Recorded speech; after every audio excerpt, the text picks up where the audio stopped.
2025년 새해가 시작되어지고 1월 세 번째 주를 맞이하고 있습니다. 특별히 21세기 현대 문명의 특징은 우리들이 잘 알고 있는 것처럼 바로 빠르기, 속도라고 할 수가 있지요. 그러기에 오늘 우리는 정보통신과 속도 경쟁의 시대를 지나서 이제는 인공지능이 실생활화되고 있는 소위 4차 산업혁명의 시대를 살고 있습니다. 이처럼 눈부신 속도의 발전과 함께 또 하나의 관심사가 있다고 한다면 속도와 짝을 이루는 가치가 있죠. 바로 방향이라고 하는 가치에 대한 관심이 또 하나의 중요한 삶의 관심이라고 할 수 있습니다. 인류의 발전을 두고 보면 인간은 본능적으로 속도에는 상당한 재간이 있는 타고난 재능과 강점이 있는 반면에 또 하나의 중요한 가치인 방향에 있어서만큼은 전혀 재능이 없는 그야말로 젬병에 가까운 치명적인 약점을 보이고 있는 것이 사실이라고 할 수가 있겠습니다. 그렇습니다. 2025년을 시작하면서 많은 사람들이 설레는 그러한 마음보다 두려움과 염려에 찬 눈으로 바라보고 있는 한 해의 첫 자리에서 우리는 무엇으로 한 해를 시작해야 할 것인가 라고 하는 이 주제를 가지고 지금 은혜를 나누고 있죠. 지난 주일에 있어서는 하나님을 가까이 하는 삶, 즉 예배와 기도의 삶에 우리가 더 많은 마음을 두어야 할 것에 대해서 함께 은혜를 나눈 바가 있습니다. 불안과 두려움이 크면 클수록 우리 내면에서는 이런 질문이 생길 수가 있지요. 우리는 과연 지금 제대로 가고 있는 것일까? 이렇듯 낱마처럼 얽혀 있는 때에 우리는 어디로 가야 하는 것일까? 누가 우리를 인도해 주실 수 있는 것인가? 그렇습니다. 삶의 현실이 낱마처럼 얽히면 얽힐수록 게다가 속도의 발전이 더해지면 더해질수록 타고난 방향치인 인간은 삶의 가장 본질적인 문제에 있어서만큼은 치명적인 약점을 노출하며 살고 있는 것이 사실이지요. 그리고 우리의 내면에는 끊임없이 이런 질문이 생길 수가 있습니다. 우리는 지금 어디로 가고 있는 것일까? 그리고 우리는 어디로 가야 하는 것일까? 그런 의미에서 성경은 우리들의 실상을 아주 정확하게 지적하고 있는 것을 볼 수가 있습니다. 인간의 문제는 결국 방향의 문제라고 하는 사실을 정확하게 우리에게 이렇게 들려주고 있습니다. 자, 이사야서 53장 6절 말씀을 보시면 이사야서 53장 6절입니다. 같이 읽겠습니다. 시작. 우리는 다 양 같아서 그릇 행하여 각기 제 길로 갔거늘 여호와께서는 우리 모두의 죄악을 그에게 담당시키셨도다. 우리는 다 양 같다 이렇게 말씀하고 있습니다.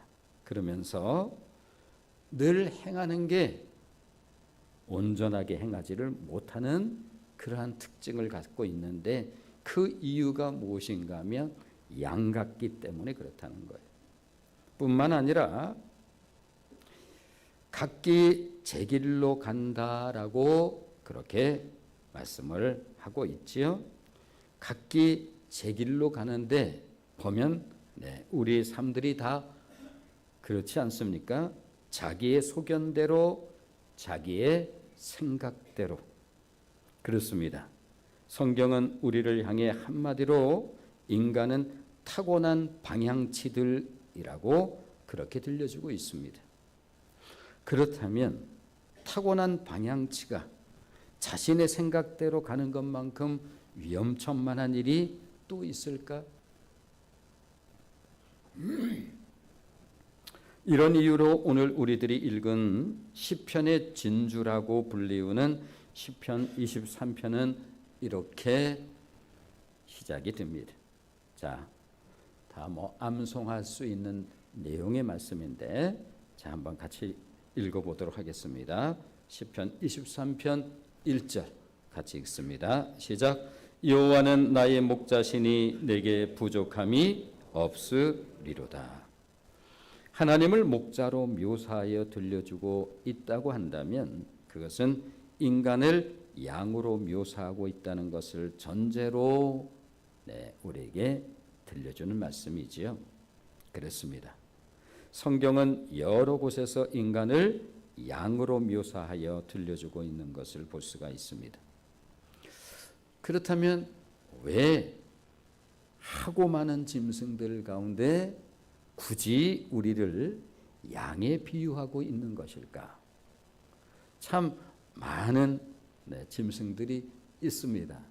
우리는 지구상의 그 다양한 짐승들 다 알 수도 없지요. 이처럼 하고 많은 짐승이 그야말로 많고만 그 가운데서 유독 양을 들어서 우리에 비유하고 있는 그 이유는 뭘까? 그렇습니다. 여러 가지 이유가 있을 수 있겠습니다만 그 가운데 가장 확실하고 분명한 이유가 있다고 한다면 모든 동물 가운데 유독 지독한 방향치 동물이 양이기 때문에 그렇습니다. 앞뒤 구분할 줄 모르는, 방향 전혀 구분할 줄 모르는 이것이 양이 가지고 있는 동물적 두드러진 특성이라고 할 수가 있습니다. 그런데 성경은 우리에게 이렇게 말씀하고 있죠. 우리는 다 양 같아서 우리 모두는 전부 다 양 같다 이렇게 들려줍니다. 그러므로 행하는 것을 보면 언제나 왜 저렇게 행할까? 그릇 행할 뿐만 아니라 거기다가 각기 제 길로 가는 그러한 모습을 하면서 살아가는 특징을 우리가 가지고 있다는 것입니다. 요즘 우리나라에서 벌어지고 있는 모습을 보면 꼭 그래요. 어쩌면 그렇게도 그릇 행하는 것일까? 영적인 추임새가 자연스럽게 따라오죠. 도대체 각기 다른 길로 가는 것일까? 우왕좌왕 하면서 영적인 추임새가 따라오죠. 도대체 왜 그럴까? 도무지 방향을 모르는 선천성 방향치들임을 고스란히 보여주고 있기에 아니라고 우리가 무슨 양 같으냐고 잘못 본 거라고 이렇게 항변할 도리도 별로 없습니다. 그렇습니다. 이것이 인간이 가지고 있는 치명적인 약점이라고 할 수가 있습니다. 그런 의미에서 오늘 본문은 한 해를 시작함에 있어서 우리들의 문제에 대한 답을 이렇게 들려주고 있습니다. 우리들이 양과 같아서 타고난 방향치들이라고 한다면 우리들에게 절대적으로 필요한 존재는 목자라는 거예요. 한때 목동의 삶을 살았던 다윗이기에 그는 양의 생리를 누구보다 잘 알고 있습니다. 양이 얼마나 취약한 존재인지. 양의 특성 가운데 병충해에 대해서 전혀 반응할 줄을 몰라요.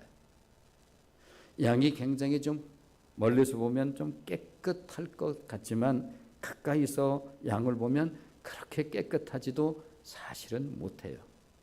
그런 양에게 있어서 병충해가 그를 괴롭히면 전혀 스스로 손을 쓰지를 못합니다. 목동 다윗은 그런 양의 생리를 너무나 잘 알고 있어요. 그러니 양에게 있어서 얼마나 목자가 필요한지, 만일 양이 목자를 잃어버린다고 한다면 그것은 생각할 수도 없는 치명적인 일이기에 자신의 삶의 여정을 고스란히 양의 삶에 투영을 하면서 고백을 하는 거예요.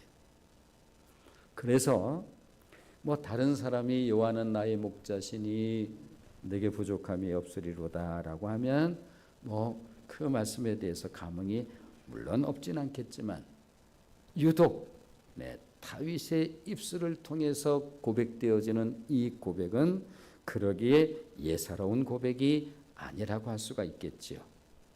여호와는 나의 목자시니 내게 부족함이 없으리로다. 설사 자신의 삶의 환경이 사망의 음침한 골짜기 같은 상황이라고 할지라도 목자만 있으면 괜찮아요. 누가 들려주는 것이라고 한다면 바로 목동 출신 다윗이 들려줍니다. 그 양이 어려운 구덩이 속에 있어도 괜찮아요. 목자만 있다고 한다면. 따라서 타고난 방향치들인 우리들이 부족함이 없을 수 있는 단 하나의 이유가 있다고 한다면 그것은 오직 하나, 우리에게 목자가 있기 때문이지요. 이처럼 우리 인생의 문제가 방향의 문제요. 또 양의 특성을 고스란히 가지고 있는 우리들에게 목자가 절대적으로 필요하다고 한다면, 그렇다면 우리들이 믿고 따를 수 있는 우리들의 목자는 누구일까? 누가 나의 삶을 돌보고 또 나를 인도해 갈 것인가?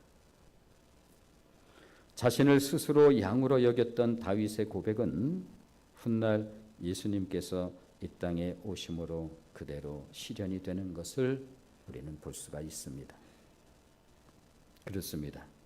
예수님은 이 땅에 오셔서 아예 당신이 우리들의 목자라고 직설적으로 말씀하십니다. 나는 너희의 목자로 이 땅에 왔노라. 자, 한번 들어보시죠. 자, 요한복음 10장 11절 말씀 같이 읽겠습니다. 같이 읽습니다. 시작. 나는 선한 목자라. 선한 목자는 양들을 위하여 목숨을 버리거니와. 그러므로 예수님은 당신의 사명이 바로 목자로서의 사명이라고 하는 사실을 정확하고 분명하게 들려주고 있음을 볼 수가 있습니다.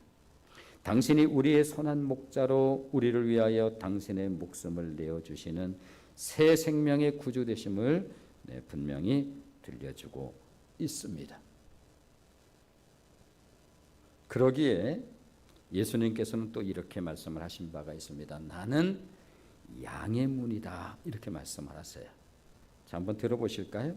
자, 요한복음 10장 9절 말씀을 보시면 같이 읽습니다. 시작.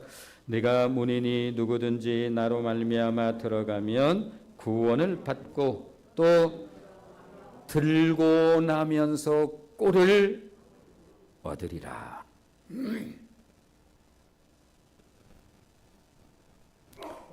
지난번에도 그런 제가 표현을 하죠. 조금 예수 믿는 사람들에 대해서 불편한 마음을 가지고 있는 사람들이 이렇게 말할 수 있죠.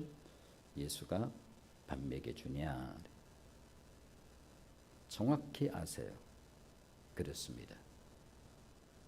예수님이 밥 먹여주 원색적인 표현이에요. 정말 좀 유치한 표현이지만 정확하게 알고 이해할 것은 그렇습니다. 누군가 비아냥조로 예수가 밥 먹여주냐 너는? 이렇게 표현할 때 네, 분명하고 확실하게 내 안에 흔들림 없이 고백되어져야 될 부분이 있어요. 그것은 바로 예수가 밥 먹여준다.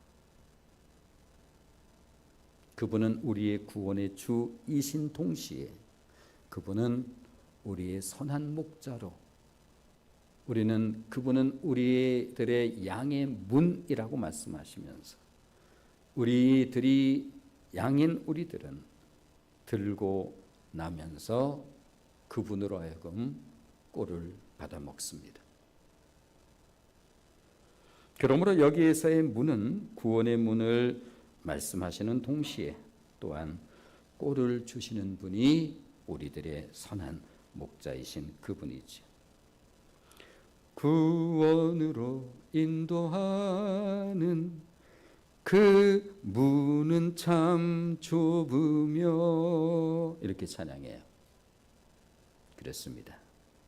예수 그리스도 그분이 우리의 유일한 구원의 문이신 것입니다. 다른 문은 없습니다. 예수님께서 직접 말씀하세요. 내가 양의 문이다.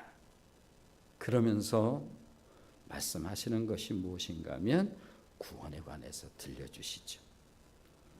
나로 말미암아 들어가며 구원을 받고 그 이후에 또한 그 양들은 들고 나며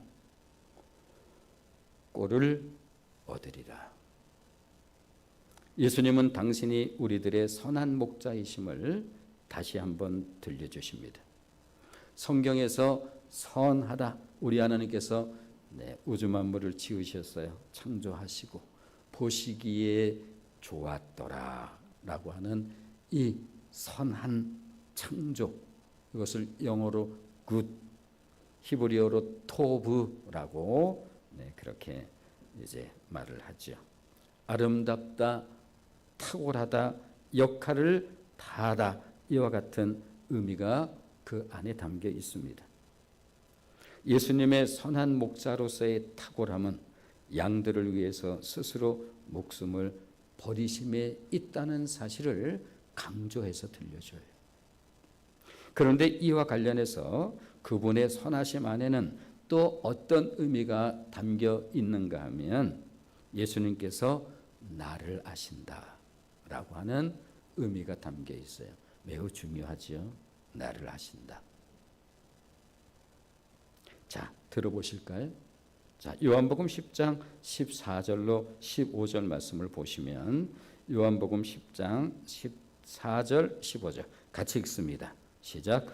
나는 선한 목자라. 나는 내 양을 알고 양도 나를 아는 것이 아버지께서 나를 아시고 내가 아버지를 아는 것 같으니 나는 양을 위하여 목숨을 버리노라. 매우 중요한 말씀이에요.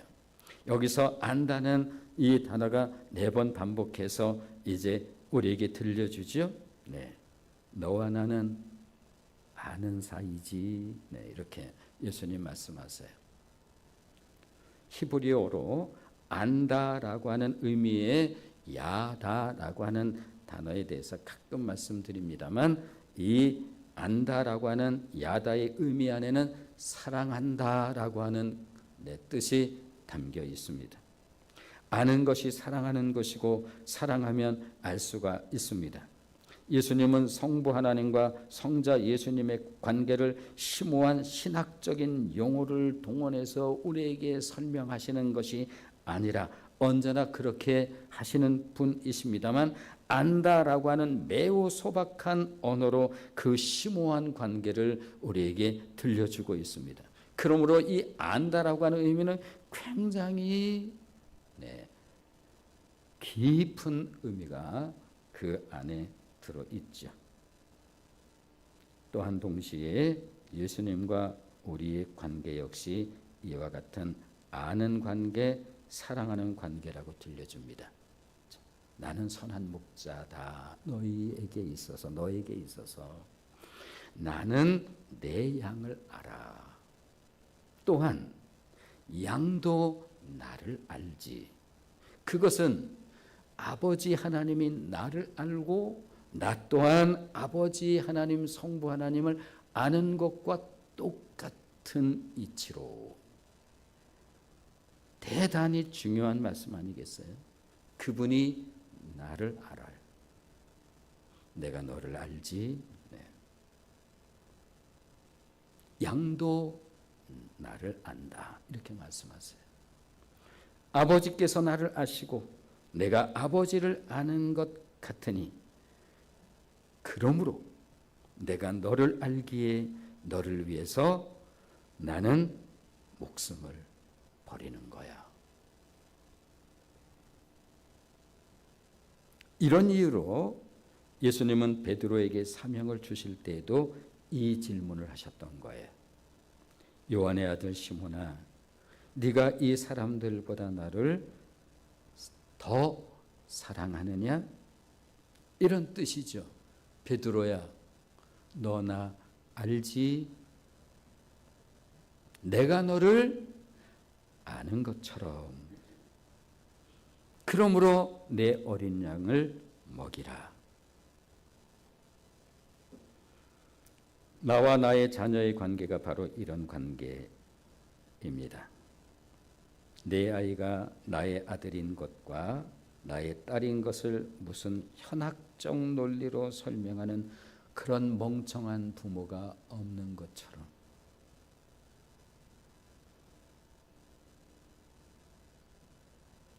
그렇습니다. 우리 인생 여정 가운데 주어지는 이런 특별한 관계는 설명할 수 없는 아는 관계, 사랑하는 관계, 야다의 은혜로 주어지는 것입니다. 그러기에 엄마는 너를 위해서 엄마의 생명도 줄 수 있는 거야. 엄마는 너를 사랑해. 이 사랑의 관계는 어떻게 이런 관계를 누구한테 배우고 설명해서 들은 것도 아니건만 어떻게 이 관계는 이렇게 단순한 언어로 다 통하는 것일까? 엄마는 나를 정말 사랑해. 나도 엄마 하늘만큼 사랑해. 누가 이러한 관계인지를 가르쳐주고 설명해줘서 아는 것일까? 아니요, 그렇지 않아요. 그래서 말이야, 엄마는 너를 위해서 생명도, 엄마의 생명도 줄 수 있어.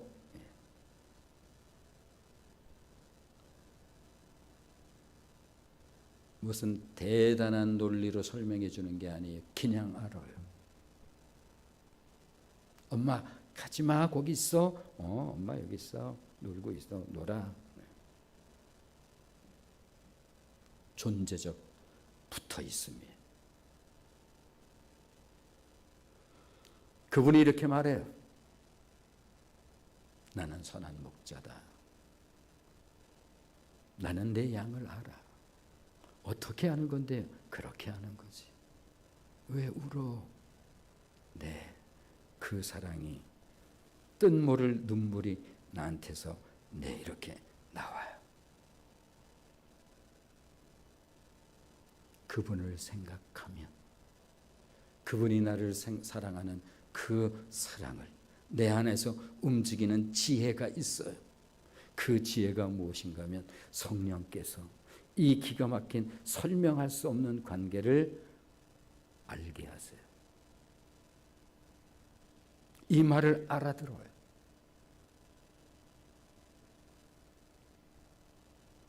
나는 선한 목자라.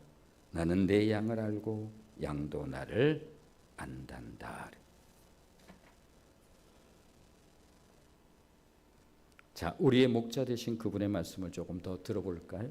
네. 요한복음 10장 27절로 29절이에요. 같이 읽어보겠습니다. 시작.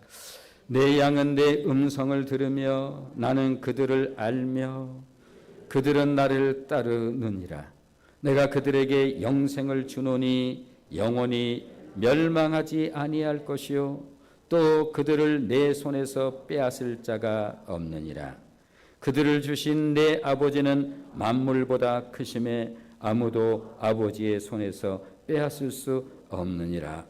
아무런 대단한 현학적 그러한 단어도 없고 신앙은 그런 거예요. 기독교 신앙이 가지고 있는 이 놀라운, 그래서 그 설명의 단어들이 은혜 이러한 단어들로 그렇게 우리에게 들려주죠. 이분이 저와 여러분의 목자이신 것입니다.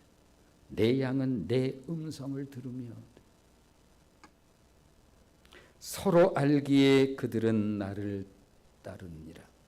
엄마 같이 가. 놀다가 엄마가 어딜 가는 것 같으니까 후다닥 따라갑니다.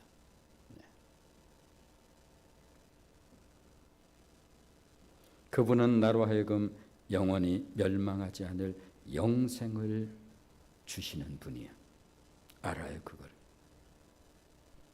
신앙에 관한 이야기들이에요. 이제 조금씩 귀가 열리고 의식이 열리고 이러한 영적인 말씀의 의미들이 나로 하여금 헤아려지기 시작하죠. 이 모든 것이 다 하나님의 은혜예요. 영적인 지각을 갖게 하고.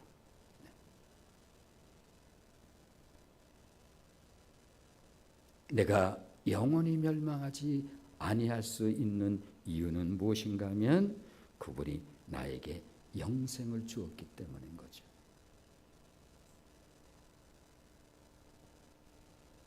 그들을 내 손에서 빼앗을 자가 없느니라. 이 불안한 인생의 여정 속에서 이보다 안심할 수 있는 것이 또 있을까? 엄마 거기 있어야 돼. 이제 이 아이가 불안한 마음이 다 또 가라앉아서 자기의 또 놀이를 합니다.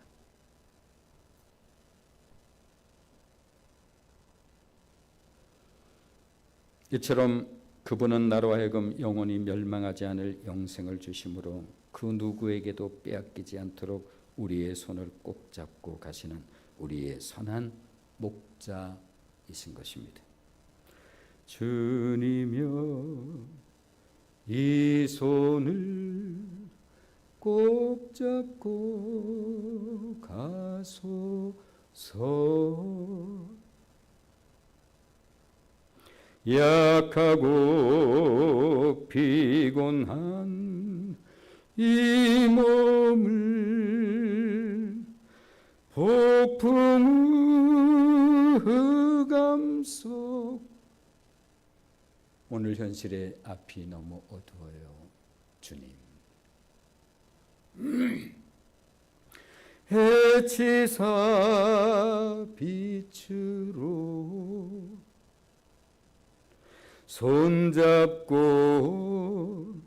날 인도하소서.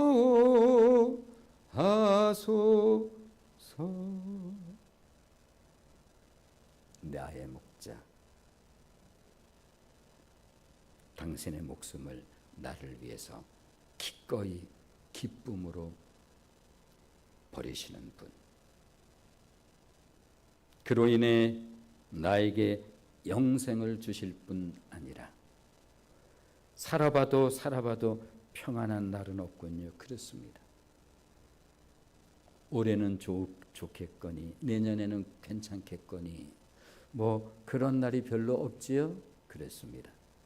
우리가 이 땅에서 전도서 기자가 들려주는 것처럼 해 아래에서 삶이라고 하는 것은 언제나 그래요.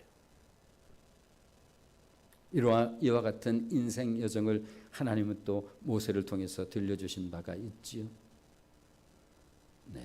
우리의 삶이 70이여 강건하면 80이라 할지라도 살처럼 쏜살같이 날아가는 수위를 떠난 화살처럼 멈춤 없이 쉼 없이 우리 인생이 그렇게 짧은 인생이 젊은 날엔 짧다는 그 의식에 대한 시간의 감각이 없지만 언젠가 때가 되어지면 이 시간의 감격을 느끼는 때가 온답니다. 그래서 정말 눈 뜨면 또 생일이에요. 눈을 또 한번 떴더니 또 생일이 찾아왔군요.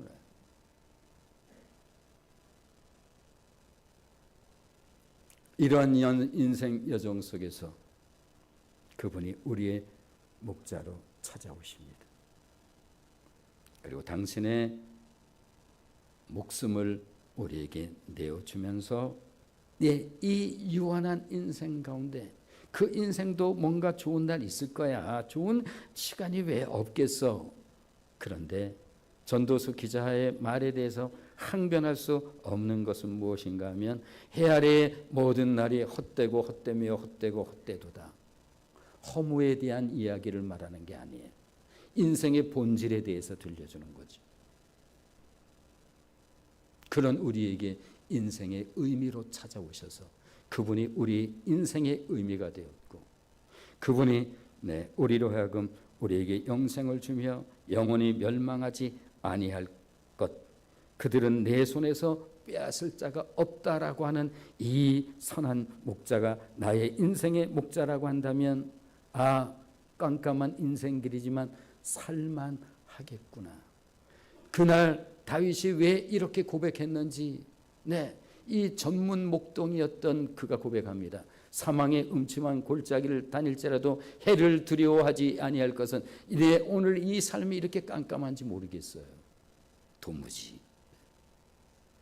그러나 그분이 나의 목자이기에 그분의 지팡이와 막대기가 분명히 그런 가운데서도 나를 건져낼 것이고 누가복음 15장에 가면 세 편의 이야기를 들려줘요. 첫 번째 이야기가 잃어버린 한 마리의 양. 해가 저물었어요. 이제 그 목자가 양우리의 한 마리 그의 이름을 다 불러요. 또 세어보고 또 세어보고 하나가 누구지?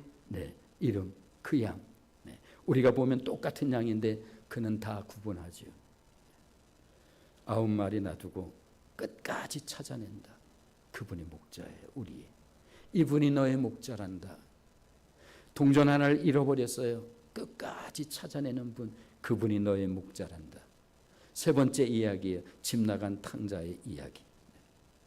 돌아올 때까지 모든 것을 다 준비하고 다 예비해. 우리의 삶이라고 하는 것이 자랑스러운 날이 며칠이나 있겠어. 늘 부족한 날들이지.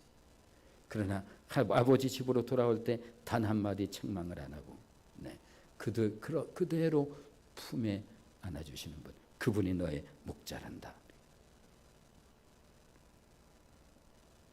다윗은 여호와 하나님께서 자신의 선한 목자임을 알았어요. 그것을 알게 하신 분은 만물보다 크신 하나님. 언젠가 모세에게 얘기했더니 아니 내가 이 한 말을 누가 알아듣겠습니까? 누가 이 말을 했다고 내가 전하면 저들이 믿을까요?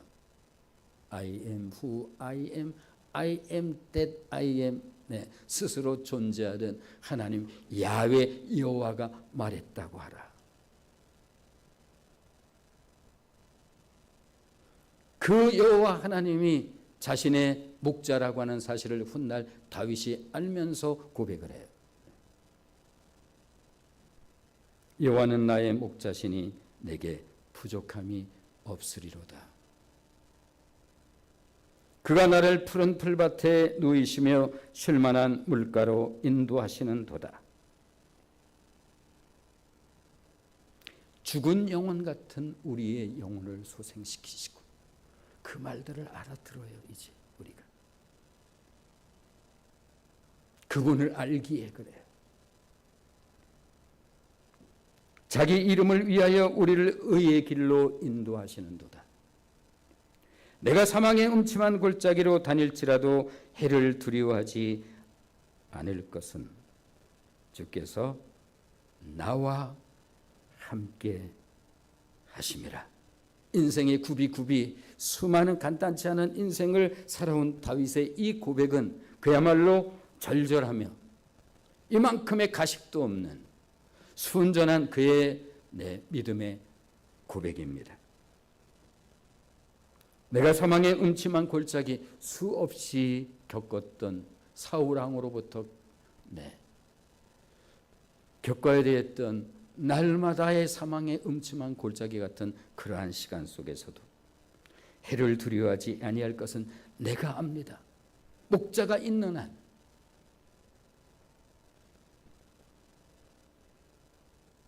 주께서 나와 함께 하심을 내가 믿기 때문입니다. 주의 지팡이와 막대기가 나를 안위하시나이다.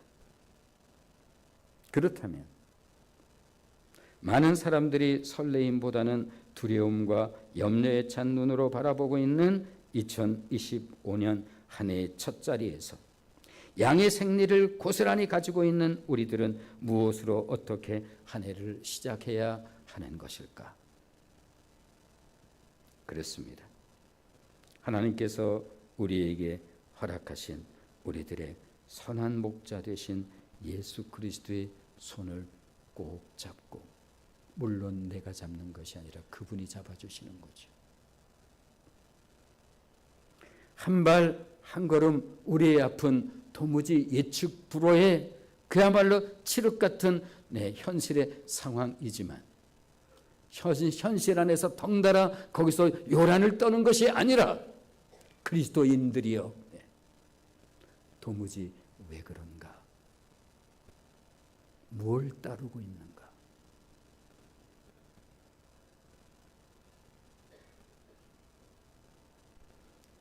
주님과 함께 한 걸음 한 걸음, 지금은 어둠처럼 보이지만 저 구름 저편 찬란한 태양이 여전히 있는 것처럼 우리의 빛 대신 주님께서 우리를 빛의 길로 인도해 가실 것을 믿고 2025년 한 걸음 한 걸음 걸어가시는 저와 여러분 되시기를 주님의 이름으로 축원을 드립니다.